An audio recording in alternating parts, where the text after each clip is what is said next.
Okay, so you census this paper on AI being tricked by its own confidence. It sounds kind of wild, right? Like straight out of a sci-fi movie or something. But when you really think about it, the implications are actually pretty real. Yeah, no care. Especially these large language models, these AIs that can write stuff, translate languages, even generate code. This new vulnerability they found, it's pretty thought-provoking to say the least. It really is. It's called confidence elicitation, a new attack vector for large language models, fresh from the ICLR 2025 conference. And yeah, it exposes a security flaw that could, really change the future of how we think about and use AI. So let's dive into it, shall we? See how this confidence attack thing actually works. Let's do it. First things first, the paper mentioned something called adversarial attacks. I'm sure some of our listeners are familiar with the term, but can you give us a quick refresher? Sure, yeah. Adversarial attacks, they're basically a way to find the weak spots in an AI's decision-making, like finding the chink in its armor. And the researchers, they kind of categorize these attacks based on how much the attacker knows about the AI's inner workings. Like trying to crack a safe. Some safes are easier to crack than others. Exactly. So think of a white box attack as having the safe's blueprint, and the combination. You know everything about it, so it's easier to exploit. Makes sense. Then you have gray box attacks. That's like having a partial blueprint, or maybe you know the location of a hidden mechanism. You have some inside info, but not the whole picture. Gotcha. And a black box attack. That sounds like the toughest one. Absolutely. It's like trying to crack a safe with zero knowledge of its design or combination. All you can do is try different combinations, see what happens. Frustrating. Yeah. And this has been like the biggest hurdle in AI security for a while now. All you see is the AI's final output, no insight into how it got there. So how do you even attack something when you can't see its thought process?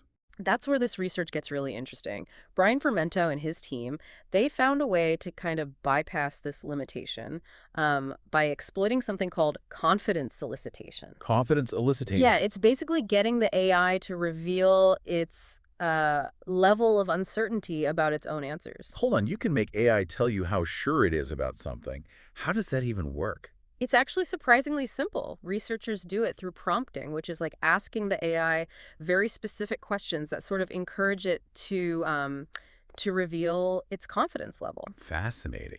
And it's really surprising. They found some LLMs are really good at calibrating their confidence, meaning they can accurately represent how likely they are to be correct. So these AIs are honest about their own accuracy? That seems good. It is, in a way, but this honesty is exactly what makes them vulnerable to this new type of attack. You mean they're using the AI's confidence against it? Precisely. Fermento's team calls them confidence elicitation attacks, or CE attacks for short. So instead of randomly trying to trick the AI, attackers now have, like, a roadmap. They can systematically manipulate the AI's confidence to make it produce the wrong output. Okay, now I'm really intrigued. But how does a CE attack actually work, step by step? Okay, imagine an AI that tells you if a movie review is positive or negative, right? First, the attacker gives it a text sample. And through clever prompting, like I mentioned, they also get the AI to say how confident it is in its classification. So they get the AI to basically spill the beans about its confidence level. Got it. What happens next? Now the attacker starts tinkering, right? They make little tiny changes to the text, like swapping a word here or there, and they very carefully watch how the AI's confidence shifts with each change. So they're basically poking and prodding at the AI's confidence, seeing what makes it waver. Exactly. And because they know the AI is usually well calibrated in its confidence, they can use this feedback to guide their attack. The goal is to make these little tweaks that steadily minimize the AI's confidence in its own answer. So if they chip away at the AI's confidence enough, it eventually trips up and makes a mistake. You got it. And what's fascinating is this is completely different from the old way of doing these attacks. The old way was kind of like throwing darts in the dark, hoping to hit a vulnerability. Right, total guesswork. Yeah, this new method is much more precise, much more targeted. Okay, that is pretty unsettling. And the paper, it backs this up, right? They found this new attack method was successful. Oh, it was successful, all right. They tested it on some of the big LLMs out there, like Llama 3 and Mistral, and the results were pretty remarkable. Not only were the attacks effective at, causing the AI to misclassify information, but there was this other twist that makes these attacks even more insidious. What could be worse than the AI simply getting it wrong? Well, they found that these CE attacks often produced very natural-sounding adversarial examples. Hold on, so you're saying the AI's mistakes were basically hidden in plain sight because they were so carefully disguised? Exactly. Imagine if this were used to manipulate, like, an AI that writes news articles or generates medical reports. The attack would be almost invisible to the average person. Okay, this is starting to feel a little too much like a Black Mirror episode for comfort. But it's still a bit abstract, you know? Can you give us, like, a real-world example of this attack in action? Absolutely. So there's this really fascinating example in the paper. They use it's a sentiment classification AI, and Mhm. they show how it's tricked step by step just by substituting words. You can see it in Table 5 and Figure 5 of the paper. It's a situation where the AI has to determine if a movie review is positive or negative. Right, got it. And the AI is fooled by just changing a few words. It is. So the original review is positive, and the AI correctly and confidently identifies it as positive. But then the attacker makes just a few word swaps, very subtle, and we see how those changes actually impact the AI's thinking. It's almost like watching the attack unfold in slow motion. So in the table, the first change is refreshingly to blithely. That's a pretty minor change. Does that fool the AI? Not entirely, but it's like a crucial first step. The AI still calls the review positive, but its confidence drops just slightly. Hmm. And Okay. that's the attacker's signal that they're on the right track. So they keep going. And the next word they change is look to heed. And that's when the AI gets it wrong. That's right. With those two word changes, the AI suddenly flips and classifies the review as negative, and its confidence level has totally flipped too. It now strongly believes the wrong sentiment. Wow, just two words.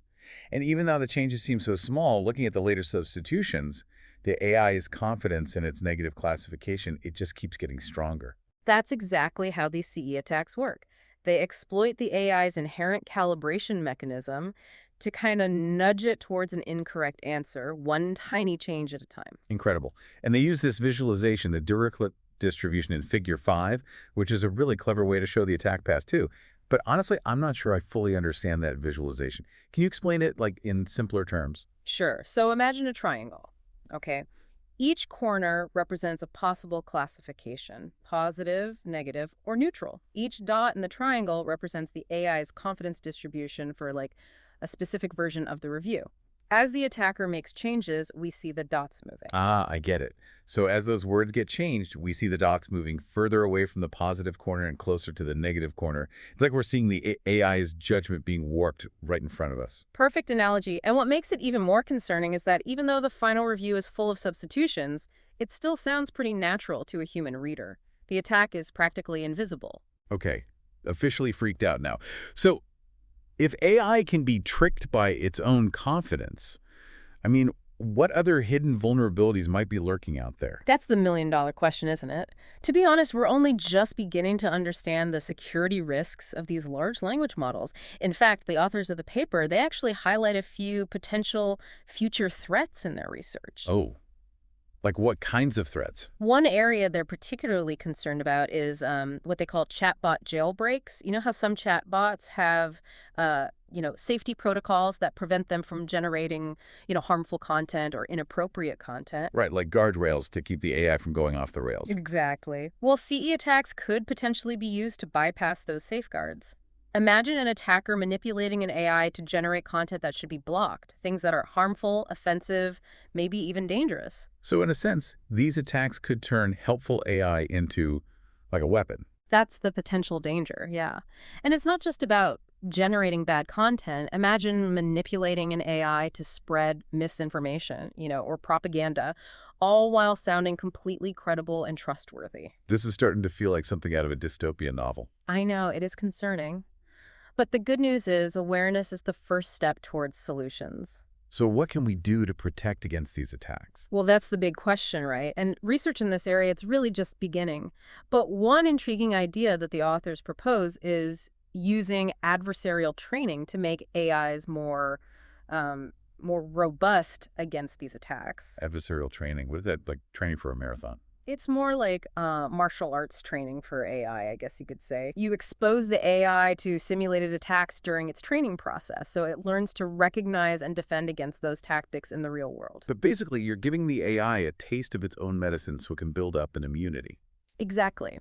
By training on these adversarial examples, the AI becomes less susceptible to manipulation. Like, it's like teaching a kid to spot a scam. The more scams they see, the less likely they are to be fooled, right? Makes sense. And the paper also mentioned another defense strategy, something about using intent. What's that all about? Yeah.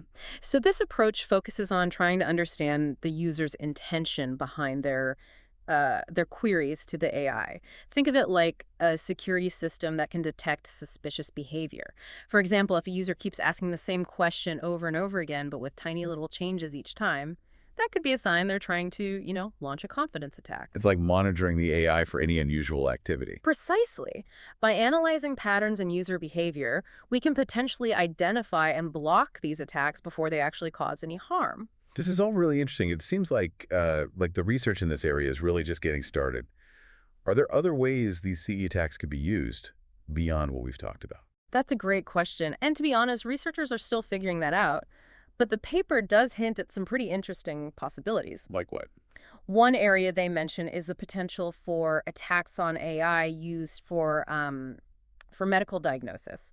Imagine an AI that helps doctors interpret medical images or make treatment recommendations. Oh, wow. So a hacker could use a CE attack to manipulate the AI's diagnosis. Exactly.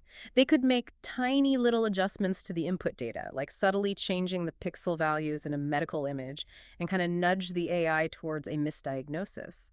And the scary part is a doctor might not even realize the AI has been compromised, especially if the manipulated output is, carefully crafted to appear plausible. That's terrifying. Like someone hacking into a patient's medical records and changing their diagnosis without anyone noticing. And the implications go way beyond just healthcare. Think about financial systems, self-driving cars, any system that relies on AI to make those important decisions. So basically, any system that depends on AI could be vulnerable to these attacks. That's the reality we're facing, yeah. This research really highlights the urgent need for stronger defense systems. We need to create AI that's not only intelligent, but also resilient to manipulation. This is a lot to take in. It's incredible to be learning about this cutting-edge research, but it's also, unsettling. I agree. It's both fascinating and challenging, and there's so much at stake. So key takeaways for our listeners. What do we want them to remember from all of this? I think the most important point is AI, for all its incredible abilities, is not perfect. It can be manipulated, and we have to be vigilant in protecting these systems. Definitely. And the AI's ability to express its confidence, which seems like a strength at first, can actually be its weakness. Exactly. And we're only just starting to understand the implications of this vulnerability. It's a wake-up call for the whole AI community to prioritize security and robustness in their research. We've covered a lot today, and I'm still kind of processing it all, but I have one final question, and it's a bit philosophical, so bear with me. Go for it. I love a good philosophical question. Okay, so if AI can be tricked by its own confidence, what does that tell us about, the nature of intelligence itself? Is genuine intelligence, like human intelligence, also susceptible to manipulation? Wow, that's a deep one. And I don't have an easy answer for you, but it certainly gives us all something to think about as we keep exploring the frontiers of AI and its connection to human cognition. Well said. I think we'll leave our listeners to ponder that question for themselves. And of course, we encourage you to check out the research paper, and it's cold for a deeper look. We'll have all the links in the show notes. Absolutely. And remember, stay curious. Who knows what other surprising discoveries are waiting for us in the world of AI, right? On that note, we'll wrap up this part of our deep dive. We still have a lot to discuss, though, so be sure to tune in next time for part 2 of our exploration into AI security. It's funny, isn't it? Like something designed to make AI seem more trustworthy, like expressing those confidence levels, it can also be its downfall. Yeah, it's like a double-edged sword almost. Exactly. And it kind of makes me think about something you mentioned earlier about training AI with diverse data sets. If an AI only learns from a limited set of information, or perspectives, wouldn't that make it even more vulnerable to these kinds of attacks? Oh, absolutely. Diversity in training data is crucial for developing AI systems that are robust and unbiased. Think of it like a child learning about the world, right? If they only get information from one source, their understanding is going to be limited, and they're much easier to manipulate.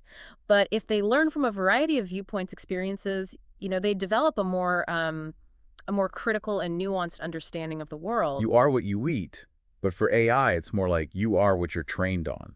Exactly. That's why we need to pay close attention to any potential biases that might exist in the data that's used to train these AI systems, because those biases, they can actually show up in the AI's output and lead to unfair or even harmful results. So it's not just about the code, it's about the data that shapes the code. Exactly. Developing AI, it's a really complex process. It involves carefully considering both the algorithms and the data that's used to train those algorithms. Like it's like baking a cake. You need the right ingredients and the right recipe to create something delicious. Speaking of ingredients, what about those specific LLMs you mentioned before, Llama 3 and Mistral? What can you tell us about those? So Llama 3 and Mistral, they're considered, some of the most advanced large language models out there. Llama 3 was created by Meta, formerly Facebook.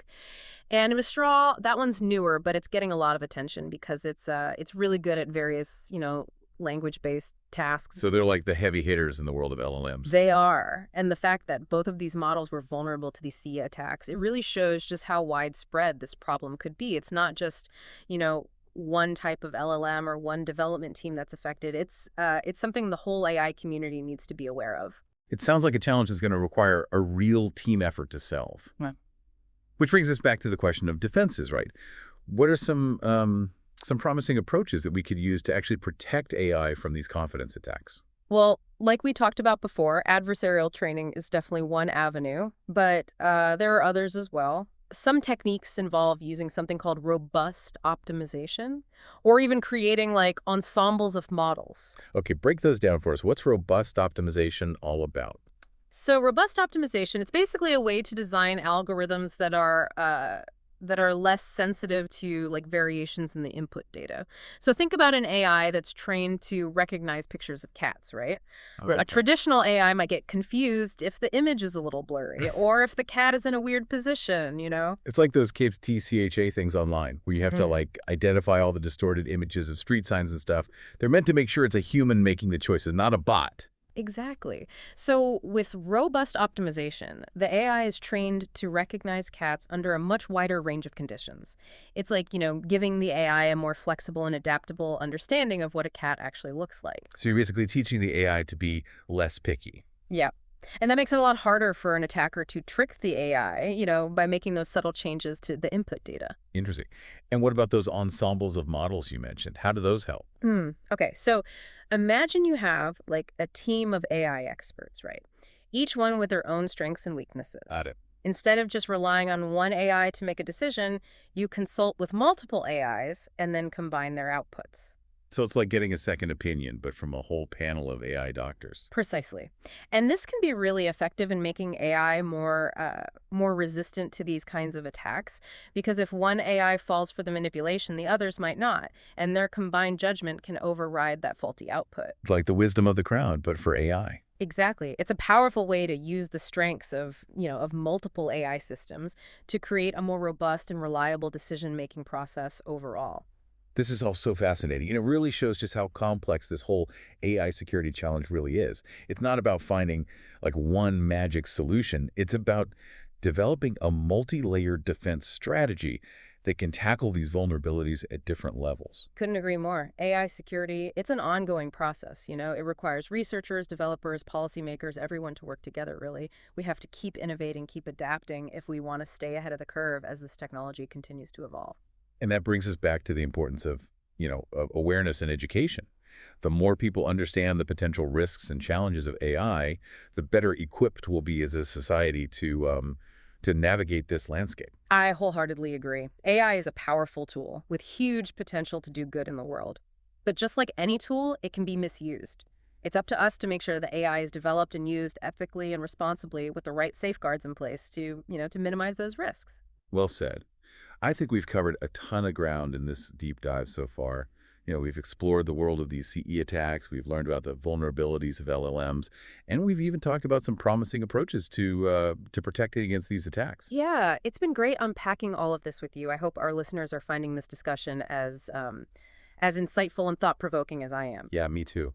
To our listeners out there, if you work with AI or are just, fascinated by its possibilities, this research is a must-read. It's a real eye-opener.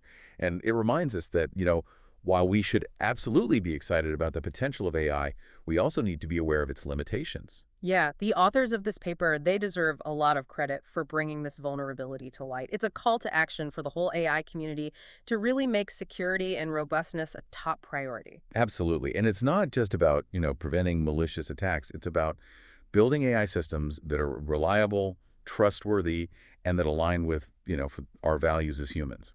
That's a crucial point.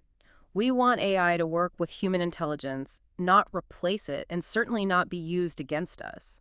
This research really does make you think about the bigger picture, doesn't it? It's not just about finding those technical solutions. It's about how we shape the future of AI so that it's a force for good in the world. It's a huge responsibility, but it's also an incredible opportunity. We're at such a pivotal moment in the development of AI, and the decisions we make now, they're going to have a huge impact on the future. So what's the one message we want our listeners to take away from today's discussion? I think it's a call to action. We all have a role to play in shaping the future of AI. Stay informed, stay engaged, and stay curious. Exactly. Don't just passively consume information about AI. Question it, critique it, and contribute to the conversation. The future of AI, it isn't predetermined. It's a future that we're all creating together. And that's the beauty of it, right? By working together, by being mindful of the potential risks, and and actively seeking solutions, we can harness the incredible power of AI for good. The research we talked about today, while it does highlight this potential vulnerability, it also showcases the ingenuity and dedication of the AI community. Researchers are constantly pushing the boundaries, identifying weaknesses, and developing new safeguards. It's a reminder that progress is often messy, and challenges are inevitable. But it's how we respond to those challenges that really defines us. So to our listeners, thank you so much for joining us on this deep dive into the fascinating world of AI security. We encourage you to check out the links in our show notes for a deeper understanding of the research and the concepts we've discussed today. Keep those brains engaged, and remember, the future of AI is in our hands. Until next time, stay curious.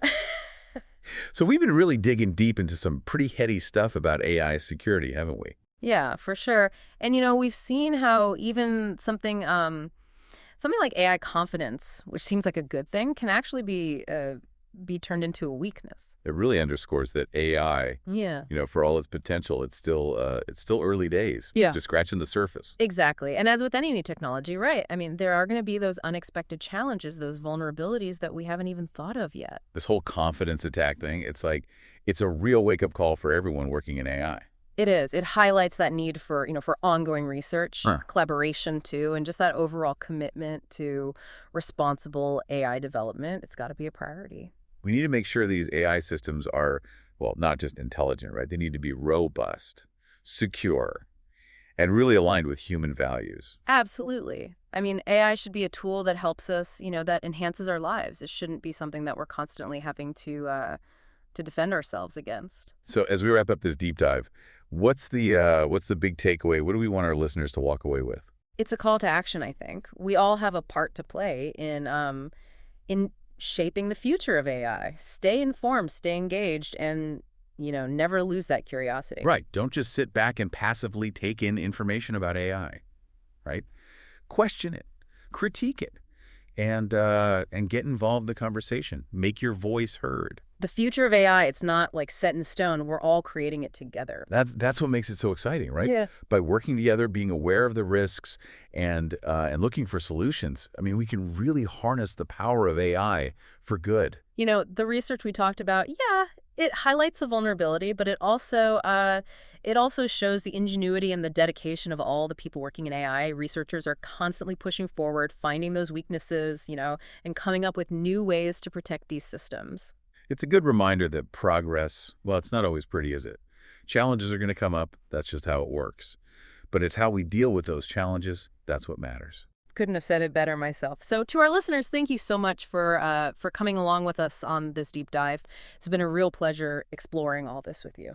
Definitely. And we really encourage you to check out the links in the show notes. You'll find the research paper, the code, and all the articles we talked about. Dive in, explore, ask questions, and be part of the conversation. Keep those brains working. And remember, the future of AI is in our hands. Until next time, stay curious.